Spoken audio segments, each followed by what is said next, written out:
Kapag mas matanda sa'yo yung partner mo, huwag mong ikakahiya sa iba. Kaya nga laging sinasabi, age doesn't matter. Kasi wala naman sa edad yan. Hindi naman kailangan magkaedad kayo para maging bagay kayo sa isa't isa. Ang mahalaga, magkasundo kayong dalawa. Bakit ang mga magulang mo? Magkaedad ba? 'Di ba? Hindi.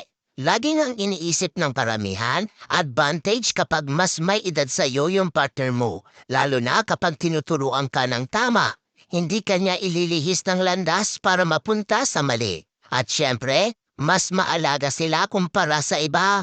Kaya ipagmalaki mo sila, hindi dahil sa edad nila. Ipagmalaki mo sila dahil inuuna nila yung mga hindi magagandang salita na sinasabi sa kanila kesyo pumapatol sila sa mas bata sa kanila.